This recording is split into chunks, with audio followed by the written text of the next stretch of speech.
Hello, everybody. Welcome to the Buckeye Weekly podcast instant reaction show from an Ohio State win over Michigan by the score of Tom 56-27.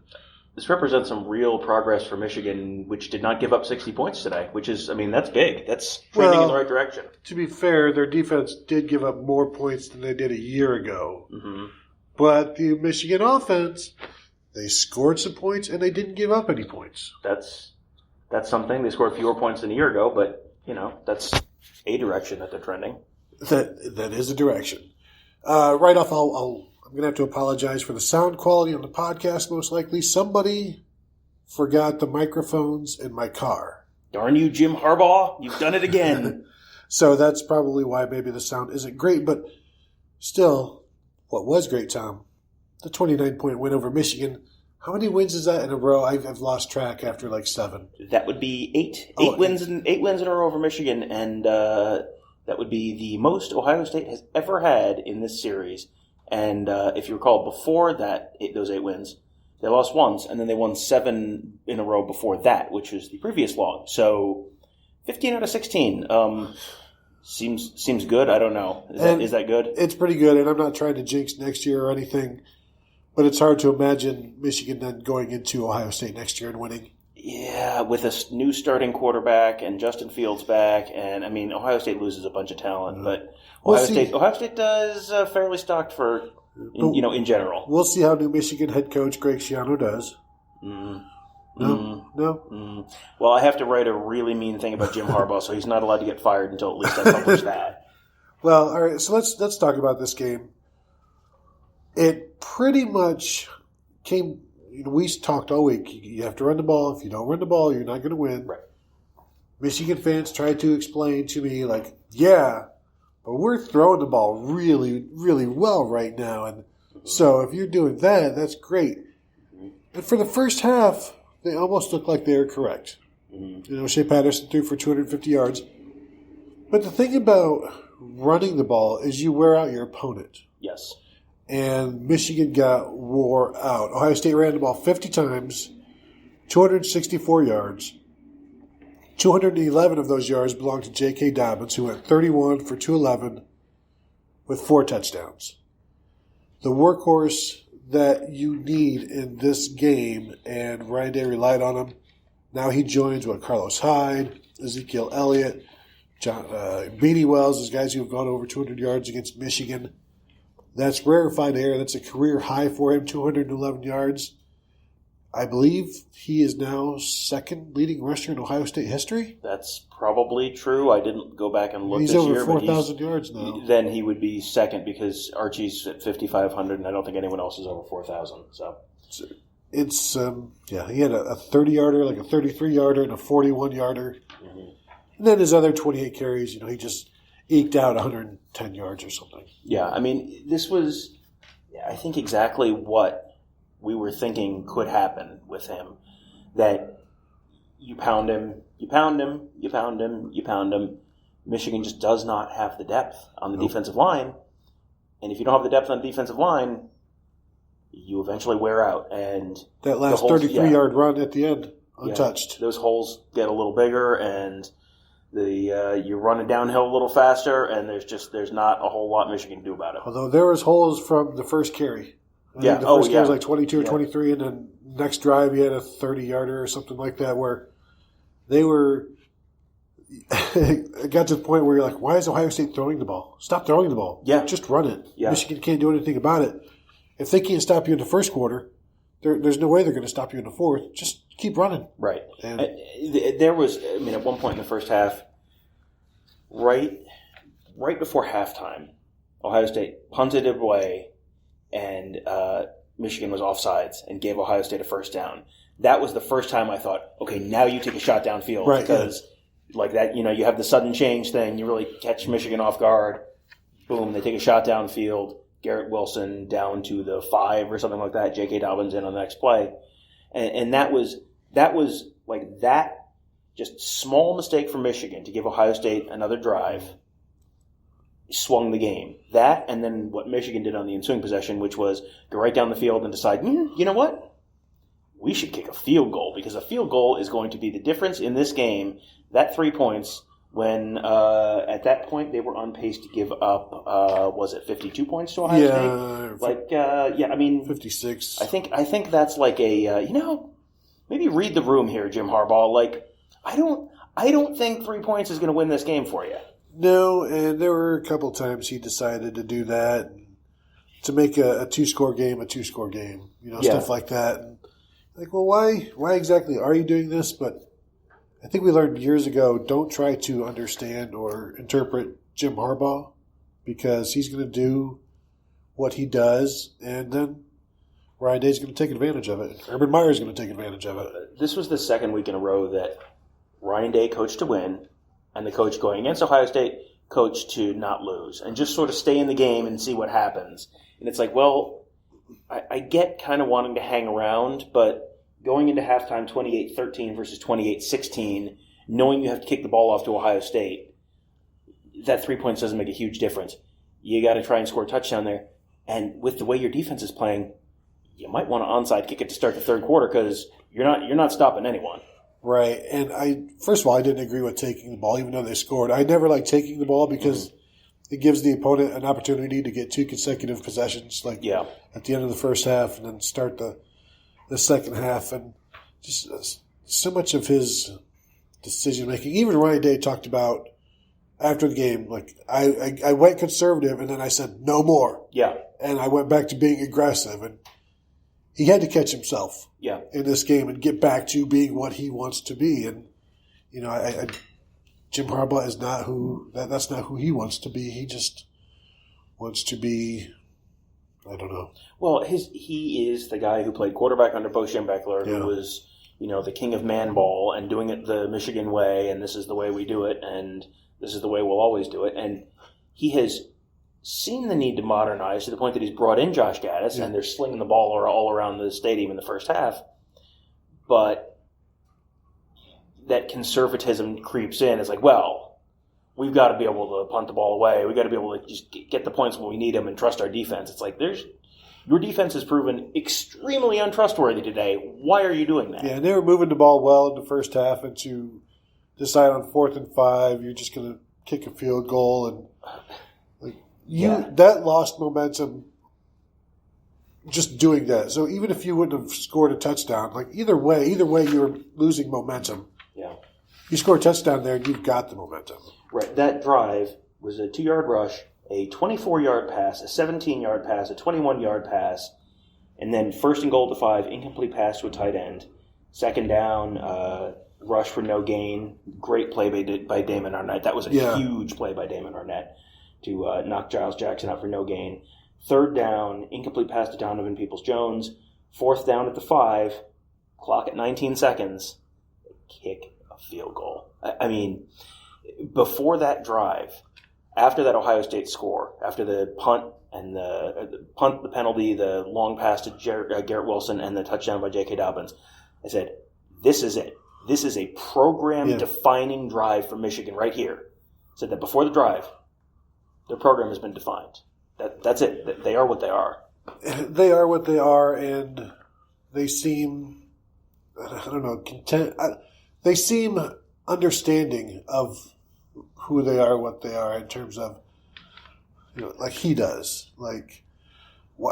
Maybe almost like, why do you expect me to compete with Ohio State? I can't. Right. This is all we are. We're 10-2. We're 9-3. We're 8-4. Look at the records. There's just this real disconnect between what they say they are. I mean, the pregame, their little hype video thing, narrated by James Earl Jones, and he says, this is the greatest university in the world. It's like, citation needed on that. But, they're nobody has, who has it better than us? We're, an enthusiasm unknown to mankind. I don't think you're supposed to be kicking field goals with enthusiasm unknown to mankind. But he's 0-5 now. No one has ever been 0-5 in this series. Either school, no one has ever been 0-5. And it's not like, well, he's 5 years in and they've gotten completely blown off the field 2 years in a row, and now that's it. Now someone's putting their foot down. It's like, oh no, this is the way of things. This is what do you expect him to do? I mean, it's Ohio State. What what do you want him to do? Right. Beat them? Like, be realistic. Come on. I do think it's unfortunate for him that he has had to compete with Urban Meyer in a rivalry situation. I mean, Urban Meyer wasn't out there today. No, but Urban Meyer has then built this program up. Mm-hmm. But you're at home, you also have an opportunity to build your own program up. Mm-hmm. And when he's out there starting a running back, and I don't even want to get into Michigan's offense yet, but their team could be better, could be more talented, more effort could be put into their recruiting. They're 5 years in. Yeah. Like, whose program do you think this is that's getting its butt whipped up and down the field? So there's plenty of issues, and will it get better? I mean, survey says. Yeah. That's like, how much better? I don't think it can get much better. This at this point, Michigan is a team that might beat Ohio State almost on accident every once in a while, but like Iowa did or Purdue did. Right. But there's no indication that Ohio State is actually going to overlook Michigan, which is what it takes for an Iowa or for two to do it. So then how do you do it? You're coming to Columbus next year with Justin Fields back, Michigan with a new quarterback, a lot of new offensive line. I mean, they're losing some. They're losing Josh Uche. I mean, they're losing some talent. Okay, now you got to come to Columbus. Okay, you going to win that one? Probably not. So now you're 0-6. Yeah. At what point do they just go, okay, look, this is maybe not working? 2021 is the year. Mm-hmm. Like what 2018 was supposed to be the year. Mm-hmm. 2016. A lot of years are the year. Maybe 2021. Mm-hmm. It's always next year. But the problem with 2021 is Garrett Wilson will be a junior, and that dude's already really good as a freshman. Yeah, this is the second year in a row an Ohio State freshman receiver has stepped up and had a big game. Last year, obviously, it was Chris Olave. This year is Garrett Wilson, 3 catches, 118 yards. The 30-yarder after Justin Fields came back in was, they called it magical, called it a Heisman moment. It was a ridiculous throw, rolling to his left and then setting. But Garrett Wilson had 2 other big plays to get the Buckeyes inside the 10. Yeah. One was on the little scramble screen or just across the middle thing where... Yeah, it was just like a drag. The play clock was at 0 for a good second and a half. Mm-hmm. Should have never gotten off, but, can't review it.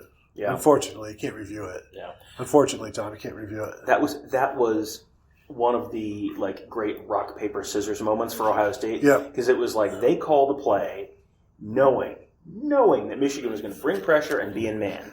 And it was like, okay, well, just run Garrett Wilson 6 yards past the line of scrimmage, behind all your blitzing guys, all your corner and man running facing the other direction. Just a bunch of 9 routes. They're all chasing downfield, and then Garrett Wilson has it and just, a 6-yard pass and probably a 30-yard game.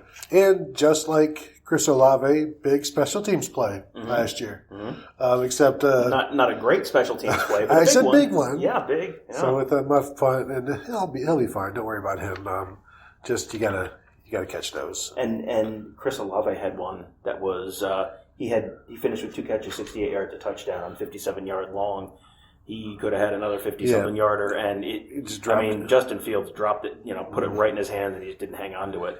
That was another great call where it was just Michigan was very clearly going, well, they're going to run it here, and nope. And Chris Olave is getting really, really good, obviously, but the distance he gets, and he can seemingly beat anybody that he faces. And it's just up to Justin Fields. I would say it's up to Justin Fields to get him the ball, but we saw today he did that, and sticking Olave still dropped it, But he's just a sophomore. I mean, give him 2 more years at Ohio State after this year, and we'll see if he's any good. Yeah, give him 1 more year at Ohio State, and we'll see if there's a second more year after that. A second more year. Yeah. KJ Hill, 2 catches, kept his streak alive, got his touchdown. As he didn't have a catch in the first half, and you start thinking, hey, he's going to keep his streak. Was it 41 or 44 now? Something like that, 44 games in a row in that area. Yeah, I think it might be because they have 3 games left at the most. I think he's at 46 now. Because Doug Donnelly has the school record of 48, and I believe KJ Hill can break it if Ohio State plays 15 games, and he has a catch in every one. So I think he's at 46 right now. And then Luke Farrell almost derailed the Ohio State football season when he rolled over Justin Fields' leg.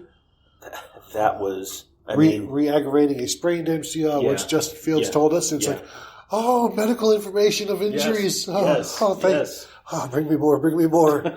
It's been so long. He didn't talk about his broken thumb. Wonder when that was. That was like all the air coming out of the Ohio State fans in this place as soon as Fields was down on the field. It was the same thing as last week, where it was like, Ohio State's rolling in the second half against a top 10 team, and everyone kind of, all the Ohio State fans are really excited, and then just you see Fields down on the ground, and he is just, people just rolling. But he and then he was okay. hopped off and went into the tent, and then you wait for the scarlet smoke to come out of the tent. I was just sitting there watching the tent, and it was like I think he just came out of the tent. And then he's like jogging up and down, and then he just starts heading back into the game. You're like, well, all right. And then he goes ahead and throws a touchdown. He's a pretty decent player.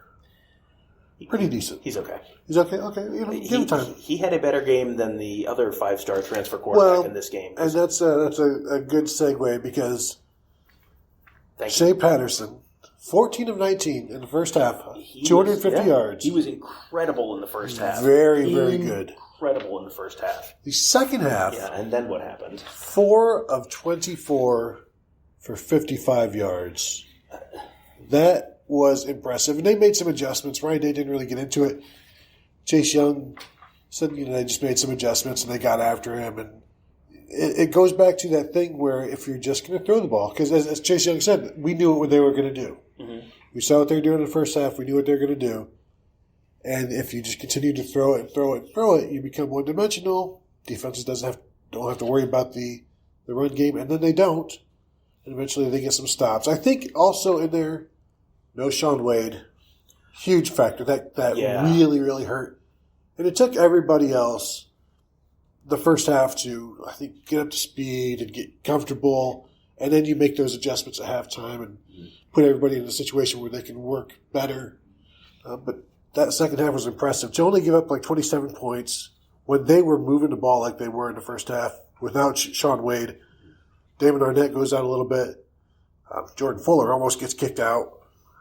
But they held up, and which was surprising given how bad they looked in the first half, which I put all of it on the Sean Wade thing and just trying to figure out what to do without him. Yeah, Michigan had 111 yards after halftime. They went from they were in the passing lane and they hit a brick wall. The Sean Wade thing was enormous because you saw, Michigan does a lot with their slot guys. Yes. Ronnie Bell and Donovan Peoples-Jones are a big part of this offense. So you knew just right there that was going to be a big problem. So then you have to adjust. And I think we saw some Damon Arnett on the slot at times. You saw Cam Brown out there. You saw Seven Banks out there. You saw Amir Reap out there. And those guys are all good. They're good players, but they're not. No. Jeff Okudah and Damon Arnett and Sean Wade have been playing at a very high level this year. And the younger guys are younger guys. Like that's what younger corners look like. If you think back to a younger Garyon Conley, think back to Jeff Okudah as a freshman. Like Marcus Lattimore didn't do a whole lot. Marshawn, like him too. Yes. Marcus Lattimore did a lot. Yes. We'll talk a little South Carolina football later if we have time. People remember the third-year, fourth-year versions of those guys. Yep. You probably don't remember or don't, want to pretend you don't remember tweeting angry things about them when they were sophomores. Right, you saw some young guys getting thrown out there in a spot where it's like, this is the best wide receiver core they're going to face this year, and at least so far. And that looked like a bunch of young corners against real talented wide receivers. Seven Banks had some rough moments on special teams as well, blocking a guy out of bounds to take away a nice return, a 10-yard return from Garrett Wilson, which would have put it at the Ohio State 45. Instead goes all the way back to the 20. It's like a 25-yard penalty. Amir Reap, I thought he struggled at first, but then he closed the game, He had one pass breakup on fourth down, and then as he's running off the field, he's waving at the Buckeye fans, or perhaps waving goodbye to the Michigan fans. Who's to say? I mean, who's to say? And then the next possession, he intercepts the ball and does the same thing. Say, "Hey, Buckeye fans, how are you?" Hi guys. Or perhaps so long, screwy see you in St. Louis to the Michigan fans. But who's to say? But just watching them step up, Seven Banks, Cam Brown, all of those guys. This is one heck of an experience for them, and give credit to Jeff Hafley for just spinning all of these plates, trying to get this thing situated. Yeah. Well, Michigan was going a lot of 4 and 5 wide today. I mean, it wasn't like, well, okay, we'll just have one extra guy out there who isn't a normal star. They forced Ohio State's hand. Yeah, Michigan knew this was Shaun Wade was compromised, and they went right after it in the way that you would go right after it. And, you saw not just with the younger guys, but there were times that there was confusion back there. There was one play, I think it might have been one of the touchdowns, where there was like a slant inside in the first half. Might have been the 25-yarder to Donovan Peoples-Jones right at the end of the first quarter. And it looked like Jordan Fuller and it might have been Damon Arnett, like both went to take the outside guy, it was probably Nico Collins, ran out. They both ran out, and then Seven Banks, Peoples-Jones cuts inside Seven Banks, and Seven Banks like very clearly is like throwing his arms out like, what the heck, man? Like someone was supposed to be there, and two guys went outside. Yep. Like you've got all these new parts in there. Not only do you have guys who are not Jeff Okudah in coverage, you also have guys probably playing out of position in different roles, and you're going to have some confusion. But it got straightened out at half. It was just at halftime, like boom, and now that's done. How do you go from at halftime you are on pace to give up 500 yards passing to at the end of the game you've only given up, and I'll say only given up 300 because it is only after you give up 250 in the first half. They shut that stuff down, and Michigan couldn't do anything with the running game. They did get a 33-yard run by Haskins, late when they're trying to make their comeback, but really there's no threat of the run. Charbonnet had virtually nothing. 4 carries, 7 yards, 1 of 6 for Zach Charbonnet. And Haskins, 12 for 78, which was impressive, but Michigan all day, 26 for 91. Yeah, and it was Giles Jackson leading at halftime. They had a 22-yarder and a 33-yarder. So 2 carries for 55 yards, and the other 24 carries went for, I can do math. I can't do math. But that's about where we put it. 36-ish. Yeah. But, we said, like 25, 30 carries for 90 yards, something like that. And that's about where they were. That's like 3 games in a row where they haven't rushed for 100 yards. But, hey, that's maybe the second game in a row or third game in a row where they've thrown for 300. So, that's a thing. Congratulations on winning 67% of your last 3 games. Achievement unlocked. One of the things that really changed the game in the second half was the pass rush started getting there for Ohio State. And this was not like a huge game for Chase Young statistically, but you had Robert Landers had a fumble recovery that was a huge play. They had Devon Hamilton had a sack. Jonathon Cooper, my goodness, good for Jonathon Cooper. Yeah. Like that was pretty surprising to see him out there. Yeah, we were all surprised. Yeah, but he said after the game, like he just felt very strongly, this is the game I want to play. I know I'm only playing one more game this year. This is the game I want to play. He called it, I forget what he called it, but the inference was that this was the most important game. It's like, well, you got like 3 postseason games possibly. Yeah, I mean, on the back of this one, but it was like, this is the one I wanted to play in with my brothers. This is the one they have a countdown clock for. This is the one that and this is the one that you get gold pants for. This is the game that Ohio State uses to define the program. Are you saying he just did it for jewelry, for a trinket? It's not exactly what I was saying, right. But this is the game that Ohio State defines their program by. This is the game. And that's the one. So it makes sense that he would want to play. Just from a pure wins and losses perspective, you probably have a bigger impact in a playoff game, assuming they get there. But, I'm sure he doesn't want to, see them lose and then they miss the playoff, and then he's playing in the. It's something that one of us should write about. It's just the fact that he chose this game to end his season on, knowing the potential of this team. And that's something that Justin Fields talked about, was the difference between Ohio State and Michigan is how seriously they take this game. Because he said he has friends on the Michigan team. He talks to them. He's like, he knows Michigan does not take this game as seriously as Ohio State does. And I'm sure that Michigan, the view on this might be, Ohio State's just crazy and single-minded and just over the top and ridiculous. Well, but it's like, well, that's your reality. Ask the scoreboard. I don't know. Yeah, Justin Fields, who has been here all of 12 months, 11 months now. Living it. Not even 11. He's not even yet lived it 365 days, but he still knows that. It's just different. Tom, do we want to get to questions? We do. Brad says, Madison and Washington magically remembered how to coach this season. Michigan loses this game in recruiting. I mean, there is something to that. By the way, on the way to the post game, I walked past Corey Kiner, running back recruit. Roger Bacon. From 2021, correct? Who was, everybody thought he was a Michigan lean. Ohio State is finally starting to get in there. He did not look thrilled. Well, and go back to last year, Zach Harrison was supposedly Zach Harrison was a Michigan lean around this time last year, and then 62-39 happened, and he went, well, actually, and then he's playing at Ohio State. He played today. I mean, these games. There's a lot of recruits here. Michigan had a lot of recruits here today, and I don't think they did themselves any favors with that.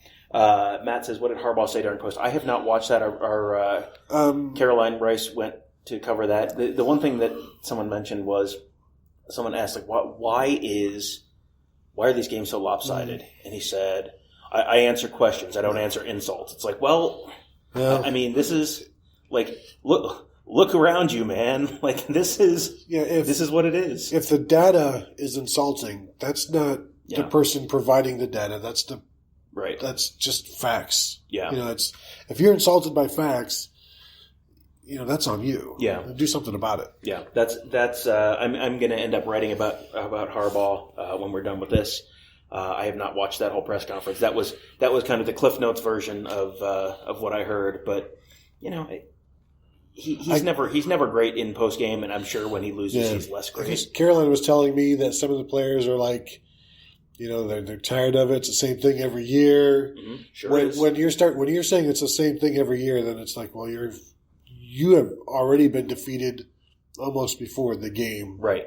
Because this is just part of the year. It's like Thanksgiving, lose to Ohio State, Christmas, lesser bowl game, Gator Bowl. Yeah, I mean, it's remarkable how consistently this has happened now, and it's just.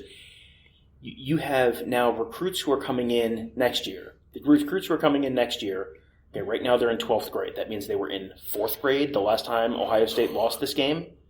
I mean, you were barely paying attention. Yeah. You have beaten Ohio State once in the memories of any of the players, even your graduating seniors right now, 22-year-olds, like they don't remember in 2003. No. 2003 is a lifetime ago for them. So, I mean, what was was it Taylor Lewan? Like, all I have known is misery and failure or something. I mean, it was like, that's what it is. And you've had now 5 consecutive classes graduate without beating Ohio State. That's 5 years in a row. You've got every player he has recruited has never beaten Ohio State. Not once. I mean, and it becomes systemic. It's just because John Cooper never had 5 years in a row. He had the 1 year where he tied, which kept it. He was 0-5-1 instead. But 0-5-1, they come in here in 1993. As soon as things start going pear-shaped, it's just and then they just completely melt down. And then this one could have been uglier as well. Oh yeah, but Ryan Day chose not to. Yeah, well, and this was a game where Michigan fans like to make fun of Michigan State for, they come in, this is their season, and they have, they come in, they have a scripted drive, they go right down the field and score, and then it just completely falls apart after that. Well, what just happened behind you? Yeah. I mean, it was Michigan won the toss, elected to take the ball. We both kind of went, whoa, that's interesting.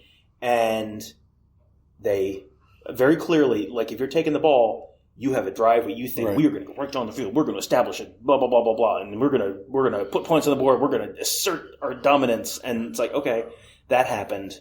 It took a good third down conversion to make it happen. Yeah, on a scramble, but but then and they had like the end around, and I mean they had a bunch of stuff that was very clearly targeted at Ohio State, and it's like, okay, you did that, and then you lost the rest of the game 56-20. Like that's. What the way Michigan looks at Michigan State, that's what Michigan is to Ohio State. It's just, except Michigan State beats Michigan sometimes. That doesn't happen anymore here. Yeah. Ryan says, is Shaun Wade that important, or is Michigan's wide receiver core that legit? Torn between the two, I can respect their wide receiver core. Well, I think it's 70-30, 60-40, something like Shaun Wade is that important. Mm-hmm. He is definitely that important because. Then once you have to replace him with different kinds of people. Is it a safety? Is it a corner? So he can do a lot of different things. But as we've said all week, Michigan does a lot of good stuff out of the slot. Mm-hmm. And that's why it would have been more fun to see, or it would have been fun to see Shaun Wade go against DPJ and Ronnie Bell to see how they match up. And just because that would have been a chess match all game long with those three receivers against these three defensive backs. So, yes, Shaun Wade is that important. But then you saw they locked it up in the second half. Yeah, Ohio State really kind of pulled it together in the second half, which, again, was partly that pass rush getting there. That changes. You saw Shea Patterson getting a little antsy in the pocket, not really stepping into throws. Balls started sailing a little bit. Wide receivers are dropping balls they weren't dropping in the first half. I mean, it was just... Well, that goes back to the whole, when this is who you are, you start failing. Mm-hmm. And when things were going south, they were dropping passes. Yep. Their best players were dropping passes. They dropped 3 passes on two drives consecutively. Yeah. I mean, it was Ohio State comes into these games expecting to win because that's what they do. They win this game. Michigan comes into this game. It's like, well, if things break right, maybe, and then something goes wrong, and no, and they just explode into a million pieces. I don't know. Maybe they thought it was make it, take it. That's why they took the ball. Joel says Ohio State linebackers really concern him moving forward. I mean, well, that was another thing. They had to play a lot of 4 linebackers. And you don't know if they would have played that many 4 linebackers if Shaun Wade would have been out there. I think I do know if they would have, and I think the answer is no. So it's not an ideal lineup, but against a lot of the multiple tight end sets, I think the 4 linebackers worked well last week. I think they got better once they put in more defensive backs this week. Mm-hmm. It's not a staple, or it's just a thing they can do. Yeah. I don't know how much they would be doing it. They'll do it next week against Wisconsin. Yeah. Assuming that the Badgers are still playing.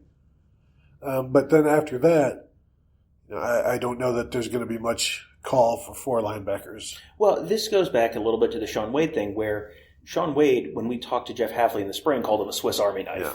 And, okay, well, if your Swiss Army knife's out, you're not just missing your knife, you're missing the spoon, the corkscrew, the little tweezers, the toothpick. Exactly. You're missing. You go to your fridge where you keep your wine. I don't know.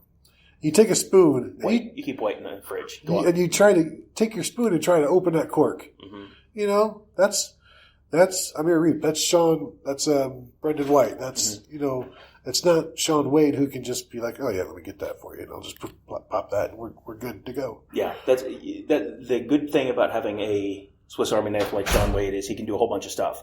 The bad news is if you don't have that Swiss Army knife, you got to have it's like those things where there's the picture of there's 75 things laid out on the floor, and then there's just the iPhone or whatever on the other side. It's like all you used to need all of these things, and a map and then a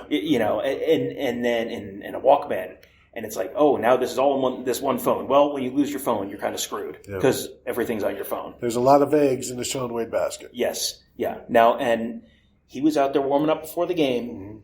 There was some indication, someone said, I think that he might have been on a TV broadcast, that he could have gone if they needed him to, which, I mean, in the first half it sure looked like they needed him to, but, did. You know, that may just be long-term thinking, like, don't throw him out there if he's in a position where he might be a little compromised because you might need him later. You might, if they're playing Wisconsin next week, they might not need him next week. You might be able to just sit him and say, get healthy for the playoff. Right. That might be the best way to go. Patrick asked if Wade is back next week. You know, he didn't get asked. Ryan Day didn't talk about him. Didn't get asked about him. So because Ryan Day won't ever talk about him. Exactly. That's why it's like, well, let's ask something that will get answered. Yeah. Ryan says sit him until he's 100%. If not, that's not next week. Then rest him. You know what I mean?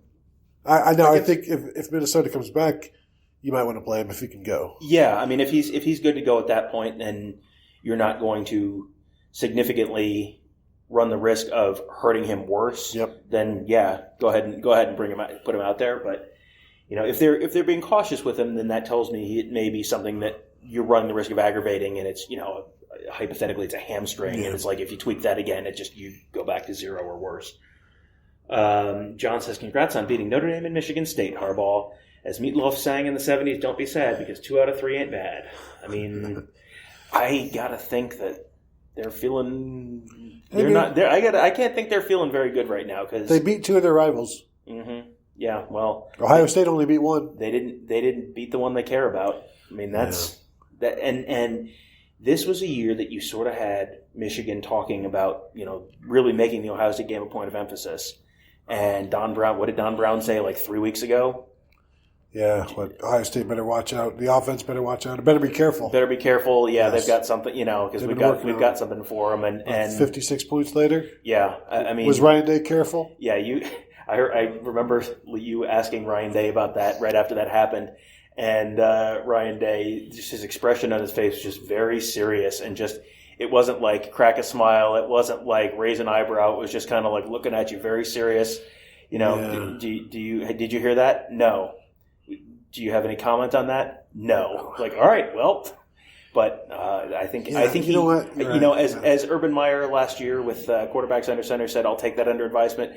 I think Ryan Day took that under advisement and made Don Brown wear it a little bit today. They made careful work of the Michigan defense. Brad says, will Don Brown get his first pair of gold pants next year? I mean, who on the Why Michigan didn't he get staff? one last year? Who on the Michigan coaching staff coached well enough to get hired at Ohio State this year? Nobody. Matt says, no offense, but Harbaugh is the Earl Bruce era, 3 to 4 losses a year. My question is, what was Don Brown thinking? What was so different held them to the 50s? I mean, it was a little different, and they didn't get beat the same way they got beat last year. That's what has to be frustrating. That's the thing. Yeah, it was like, okay, well, we're not going to let them beat us on these crossing routes, so we're going to play. Yeah, so well, that's the thing about Ohio State's offense and Ryan Day. It's like they are not one-dimensional. They're not one-dimensional passing the ball. We saw that they went deep this time. They didn't go deep much last year because the East-West stuff works, and they can do whatever you want because they've got a bunch of different receivers, and you've got a quarterback that can do anything. Mm-hmm. You've got that. You take what the defense gives you. Yeah. And a defense always has to give you something, especially if they're going to blitz. Right, and that's the thing. You have the man beater plays, the zone beater plays. It's like whatever you're doing, there is an answer, and as soon as someone figures that out, then you're out of luck. Brian McKee says pass pro seemed better this week, and Michigan had 1 sack and 5 tackles for loss. Ohio State 2 sacks, 9 tackles for loss. I mean this is the Ohio State Michigan game. Ohio State ran the ball better. They controlled the line of scrimmage on both sides of the ball. And that adds up. And it's, I felt at the end of the game like we were a little conservative on the Ohio State side of the scoreboard. But how they did that was basically what we saw. I mean, it was, okay, Ohio State's going to be able to run the ball, pound the ball, push Michigan down the field, get a good push on that front. That push gets a little better as Michigan wears down through the day. Michigan's going to hit some plays in the passing game, but they're not going to be able to do it consistently enough to keep up. It's like, that's basically what we saw. Yeah, we just missed a score, which is not our fault. I mean, I think instead of predicting the scores from now on, we should just predict kind of the general shape of the game. Exactly. We've pretty much had that a couple weeks in a row. Yeah, and scores are pointless. That's not what scores don't win games. No. This is it's how you get those scores. It's fresh air and exercise. Exactly. That's what it's really all about. Exactly. All right, so we are all done. We are all done. All right. That's I don't want to watch Wisconsin again next week. I don't either. We don't have the game on in the booth that we're in. We're in the the Jumpman suite. The Jordan Brand We are suite. in the Jordan Brand suite right now. I don't see any swag Yes, though. Michael Jordan is not providing us a Minnesota-Wisconsin score, but that's I don't want to watch another Wisconsin Big Ten championship game. Like I've seen this. I don't want to watch a rerun. We've seen it in the postseason. We've seen it in the regular season. But it sounds like we'll be seeing it again next week. Yeah. But we'll be here. Well, not here. Not here. We'll be here. Yeah. But not there. Yes. There. Yeah. Not here. We'll be in your phone, not in this particular. Right. Booth. Yes, Brian says Wisconsin blowout. Yeah. He's saying Wisconsin's blowing out Ohio State next week. Oh, man. Wow. 38-10. Ooh, really? Yeah. Huh. Well. I think Ohio State will be a better game than that. They'll 38-17, maybe something like that.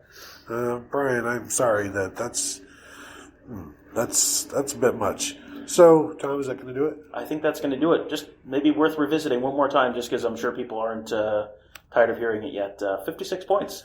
Back-to-back years of 50 points against Michigan. 8 in a row for Ohio State in the game. Jim Harbaugh, first coach ever, 0-5 in the Ohio State-Michigan game. Seems bad. I don't know. Is that bad? It's pretty bad. First time ever one of the teams in this series has scored over 50 points in consecutive games. It's been an impressive ride, and it's only getting impressiver, Tom, by the year. That's not a word, but I think if you can spell it, it is a word. All right, and we're going to end on that note. We will talk to you guys, Monday? I don't know. Tuesday. I assume we're going to get Ryan Day and the players on Tuesday. That would be our kind of normal. Okay. Our normal week. So then we would have a podcast Tuesday and then Thursday. Yeah. Normally we get Ryan Day and players on Tuesday, more players on Wednesday night, and then Ryan Day lightning round on Thursday. Yeah. There's no reason to go away from what's been working. Yeah. Because it's still a Saturday game. So, all right, we'll talk to you guys a couple times next week. Thank you all for tuning in. We'll see you then.